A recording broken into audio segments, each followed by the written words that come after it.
sa mémoire aujourd'hui mise en scène par Laetitia, les albums posthumes, Rien à foutre. le concert hommage à Ça ne Paris. m'intéresse pas du tout. Parce que bientôt, ils le mettront avec, je sais pas moi, avec une plume dans le cul. Je trouve ça même assez morbide, voilà. Imaginez perdre l'amour de votre vie devant le monde entier. Les caméras, les flashs, des millions de regards posés sur votre douleur. C'est ce qu'a vécu Laetitia Hallyday, mais ce qu'elle n'imaginait pas, c'est qu'elle allait perdre bien plus que Johnny ce jour-là. Parmi ceux qui se tenaient à ses côtés durant ces heures sombres, le parrain de Laura, un homme que Johnny considérait comme un frère. Pourtant, quelques mois plus tard, ce même homme allait devenir l'un de ses plus féroces critiques publiques. Aujourd'hui, à 50 ans, Laetitia Hallyday ne se tait plus. Elle balance enfin sur celui qui l'a abandonnée quand elle en avait le plus besoin.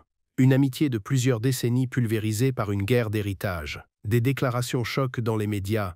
Des accusations mutuelles qui ont choqué la France entière. Comment deux personnes qui aimaient tant Johnny ont-elles pu en arriver là? Ce qui s'est vraiment passé entre Laetitia et Eddie Mitchell va bien au-delà de ce que vous imaginez. Pour comprendre l'ampleur de cette rupture, il faut revenir en arrière.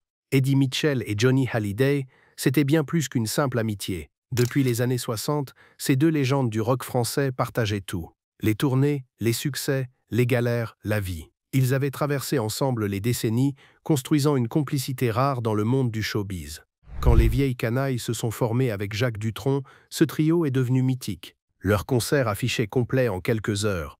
Le public adorait les voir ensemble sur scène, complices, se chambraient comme des gamins. Eddie était même le parrain de Laura, la fille cadette de Johnny et Laetitia. Un honneur qui en disait long sur la profondeur de leur lien. Laetitia connaissait Eddie depuis qu'elle était entrée dans la vie de Johnny en 1996. Eddie et sa femme Françoise faisaient partie du cercle rapproché, celui des vrais amis. Quand Johnny est décédé le 5 décembre 2017 à Marne-la-Coquette, Eddie Mitchell était là, présent, solide. Il a accompagné la famille dans ces heures insoutenables. À l'enterrement de Johnny, devant des centaines de milliers de personnes sur les Champs-Élysées, Eddie se tenait aux côtés de Laetitia et des filles. Personne n'aurait pu imaginer ce qui allait suivre. Tout bascule dans les semaines qui suivent l'enterrement. L'héritage de Johnny Hallyday devient un champ de bataille. Laetitia découvre que le testament laisse tout aux deux filles qu'elle a eues avec Johnny, Jade et Joy. Rien pour David et Laura, les enfants nés des précédentes unions du taulier. La France entière est sous le choc. Les médias s'emparent de l'affaire. David Hallyday et Laura Smet, dévastés, contestent immédiatement ce testament rédigé en Californie. Ils parlent de trahison, d'injustice. Le pays se divise. Et c'est là qu'Eddie Mitchell fait un choix qui va tout changer. Il prend position, publiquement, pour David et Laura. Le parrain de Laura ne pouvait pas rester silencieux face à ce qu'il considérait comme une erreur monumentale. Pour lui, Johnny n'aurait jamais voulu ça. Les avocats entrent en scène. Les batailles juridiques s'enchaînent entre la France et les États-Unis. Chaque camp campe sur ses positions. Et pendant ce temps, Laetitia voit son monde s'effondrer une deuxième fois. Non seulement elle a perdu son mari, mais maintenant ceux qu'elle considérait comme sa famille de cœur lui tournent le dos. Eddie Mitchell s'éloigne progressivement. Les coups de fil cessent, les invitations disparaissent. Nathalie Baye, autre amie proche de Johnny, fait de même. Le cercle rapproché se fissure. Laetitia se retrouve isolée, attaquée de toutes parts, accusée d'avoir manipulé Johnny dans ses derniers moments.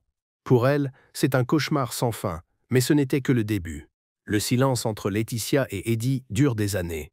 Un silence lourd, pesant, rempli de non-dits et de rancœurs accumulées. Mais en octobre 2023, Eddie Mitchell décide de briser ce silence. Et il ne le fait pas à moitié. Dans une interview accordée aux Parisiens, le rocker de 81 ans sort la sulfateuse. Il parle ouvertement de Laetitia, du conflit, de sa vision des choses. Ses mots sont durs, sans filtre, presque brutaux. Il explique que pour lui, la situation était inacceptable dès le départ. Comment Johnny avait-il pu déshériter ses propres enfants? Eddie ne mâche pas ses mots quand il évoque Laetitia. Il la décrit comme quelqu'un qui manque d'empathie envers David et Laura. Quelqu'un qui n'a pas compris la douleur de ses enfants qui ont perdu leur père. Pour Eddie, Laetitia aurait dû faire un geste, trouver un compromis, montrer de la compassion. Au lieu de ça, elle s'est enfermée dans une position rigide, protégeant farouchement l'héritage de Jade et Joy. Le ton de l'interview choque. Eddie Mitchell, d'habitude discret sur sa vie privée, balance tout.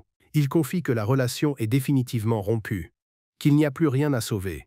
Chacun reste sur ses positions, dit-il. La guerre froide médiatique est lancée. Les fans de Johnny sont divisés. Certains soutiennent Eddie et comprennent sa colère. D'autres défendent Laetitia, arguant qu'elle respecte simplement les volontés de son mari. Les plateaux télé s'emparent du sujet. Les chroniqueurs débattent pendant des heures. Tout le monde a un avis sur cette histoire qui déchire l'héritage du plus grand rocker français. Eddie Mitchell, lui, assume totalement. Il dit ce qu'il pense, sans calculer les conséquences. Pour lui, c'est une question de principe, de justice, de loyauté envers les enfants de son ami disparu. Mais ces mots font des ravages. Laetitia les encaisse, une fois de plus, sous le regard du public. Laetitia Hallyday n'est pas du genre à rester silencieuse indéfiniment. Pendant des années, elle a encaissé les critiques, les attaques, les jugements. Elle a vu son nom traîner dans la boue, ses intentions remises en question, sa douleur minimisée. Mais les déclarations d'Eddie Mitchell ont touché un point sensible.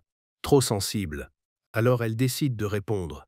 Pas dans la colère, mais avec cette dignité blessée qui la caractérise. Dans ses propres interviews, Laetitia se confie sur ce qu'elle a ressenti quand Eddie et d'autres proches ont pris leur distance. « J'ai trouvé ça dur », avoue-t-elle. Ces mots simples cachent une réalité bien plus douloureuse. Imaginez perdre votre mari dans des circonstances déchirantes, puis voir ceux qui étaient à vos côtés disparaître un par un. Ceux qui partageaient vos repas de famille, qui connaissaient vos secrets, qui avaient juré leur amitié éternelle. Laetitia qualifie Eddie Mitchell de sans empathie. Le même reproche qu'il lui avait fait, retourné comme un boomerang. Pour elle, Eddie n'a jamais cherché à comprendre sa position. Il n'a jamais essayé de voir les choses de son point de vue. Il a simplement jugé, condamné, puis tourné le dos. Elle explique qu'elle n'a fait que respecter les dernières volontés de Johnny, que ce testament n'était pas son idée, mais celle de son mari, qu'elle a vécu avec lui pendant plus de 20 ans et qu'elle connaissait ses souhaits mieux que quiconque. Johnny voulait protéger Jade et Joy, ses deux plus jeunes filles. Il voulait s'assurer qu'elles soient à l'abri du besoin. C'était sa décision, pas la sienne, mais personne ne voulait l'entendre. Pour Laetitia, le plus difficile n'était pas les attaques des médias ou les batailles juridiques. C'était cette solitude, se retrouver seule face à un monde qui la pointait du doigt. Voir des amis de 30 ans la traiter comme une étrangère. Eddie Mitchell, qui avait bercé Laura dans ses bras quand elle était bébé, qui avait chanté aux anniversaires de ses filles, qui avait partagé tant de moments précieux avec Johnny, était devenu un adversaire. Cette trahison-là, Laetitia ne l'a jamais digérée. Et elle le dit clairement. Mais l'histoire ne s'arrête pas là. Même après des années de silence et de guerre froide, les tensions continuent de refaire surface. En 2024, un nouveau projet vient raviver les plaies à peine cicatrisées. Une mini-série sur la vie de Johnny Hallyday est en préparation. Un projet ambitieux qui devait retracer la carrière et l'existence tumultueuse du taulier. Les producteurs contactent évidemment tous les proches. Ils veulent des témoignages, des anecdotes, de l'authenticité. Et c'est là qu'Eddie Mitchell balance une nouvelle révélation explosive. Elle a même refusé de participer, lâche-t-il en parlant de Laetitia. Le ton est accusateur, comme si ce refus était une preuve supplémentaire de son attitude. Mais ce qu'Eddie ne précise pas immédiatement, c'est qu'il a lui aussi décliné l'invitation. Les deux camps, pourtant en guerre ouverte, ont finalement pris la même décision.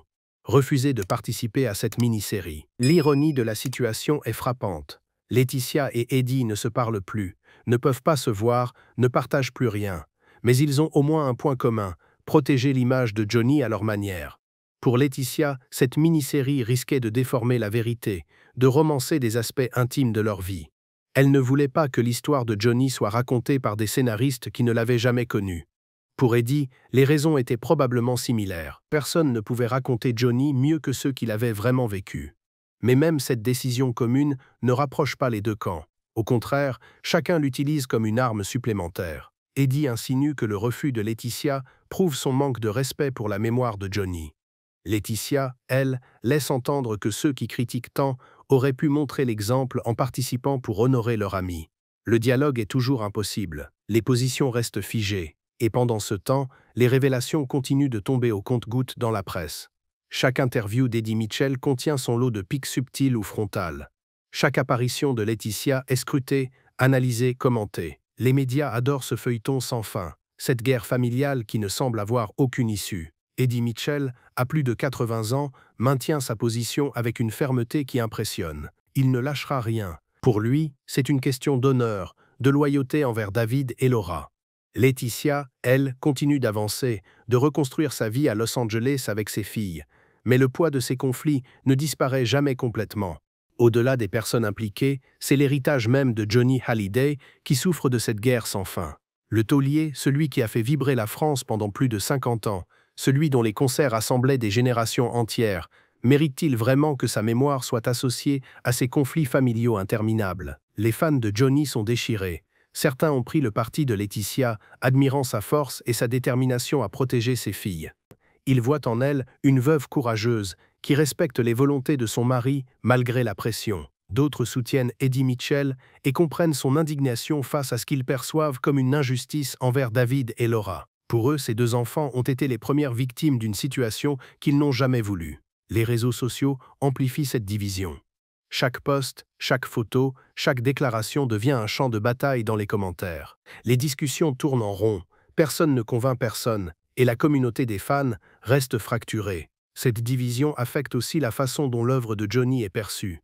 Au lieu de célébrer uniquement sa musique, son talent, son impact culturel, on parle constamment de l'héritage financier, des batailles juridiques, des conflits entre proches. Les documentaires sur Johnny consacrent maintenant autant de temps à ses problèmes familiaux qu'à sa carrière artistique. C'est comme si on ne pouvait plus séparer l'artiste de ses tragédies personnelles. Les projets d'hommage se multiplient pourtant. Des albums posthumes, des rééditions, des concerts tributes. Mais l'ombre de ce conflit plane toujours. Quand les vieilles canailles sont évoquées, impossible de ne pas penser à cette amitié brisée entre Eddie et la famille de Johnny. La situation actuelle est dans une impasse totale. Aucun signe de réconciliation à l'horizon. Eddie Mitchell, maintenant octogénaire, n'a montré aucune volonté de faire la paix. Ses déclarations restent fermes, ses convictions inébranlables. De son côté, Laetitia a reconstruit sa vie loin de la France, entourée de ses filles et de nouveaux amis. Elle a tourné la page sur ce chapitre douloureux, même si les cicatrices restent visibles. Les tentatives de médiation ont échoué. Les avocats ont réglé les aspects légaux de l'héritage après des années de procédure, mais les blessures émotionnelles, elles, ne guérissent pas avec des signatures sur des documents. Le temps passe, et avec lui s'éloigne l'espoir d'une résolution apaisée. Johnny aurait-il voulu ça, que son départ provoque tant de chaos, que ses amis les plus proches deviennent des ennemis? Personne ne le saura jamais vraiment. Mais une chose est certaine, l'homme qui voulait être une légende du rock laisse derrière lui un héritage bien plus complexe et douloureux qu'il ne l'aurait imaginé. Voilà où nous en sommes aujourd'hui. Deux personnes qui ont aimé Johnny Hallyday plus que tout, incapables de se regarder en face. Eddie Mitchell, la légende du rock français, et Laetitia Hallyday, la femme qui a partagé les 20 dernières années de la vie du taulier, séparées par un gouffre impossible à combler. Le paradoxe est saisissant. Ils pleurent le même homme, chérissent les mêmes souvenirs, protègent le même héritage artistique. Pourtant, ils ne peuvent plus prononcer le nom de l'autre sans que la colère ou la douleur ne ressurgissent. Cette guerre nous rappelle une vérité brutale. L'héritage émotionnel est parfois bien plus difficile à gérer que l'héritage financier. On peut partager des biens, signer des accords, régler les aspects matériels devant un juge, mais comment partage-t-on un deuil? Comment réconcilie-t-on des visions différentes de ce que Johnny aurait voulu? Comment efface-t-on des années de ressentiment et de trahison ressenties? À 50 ans, Laetitia continue d'avancer, de vivre pour ses filles, de construire son futur loin des regards français.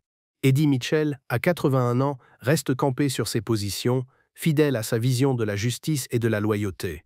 Deux mondes parallèles qui ne se croiseront probablement jamais plus. La grande question demeure, cette guerre prendra-t-elle fin un jour? Verrons-nous un geste, une main tendue, un pardon murmuré? Ou Johnny Hallyday restera-t-il pour toujours ce point de rupture définitif entre des gens qui s'aimaient? L'histoire nous enseigne que certaines blessures ne guérissent jamais, que certains mots, une fois prononcés, ne peuvent être repris, que certaines décisions créent des fractures irréparables. Le conflit entre Laetitia et Eddie Mitchell en est la preuve vivante. Ils ne reviendront jamais en arrière. Les souvenirs heureux resteront empoisonnés par cette fin amère. Et Johnny, quelque part, reste au centre d'une tempête qu'il n'a jamais voulu, mais qu'il a involontairement déclenchée. C'est le prix des héritages compliqués, des familles recomposées, des amours multiples et des choix impossibles. Un prix que tout le monde continue de payer, des années après que le rideau soit tombé sur la vie du plus grand rocker français.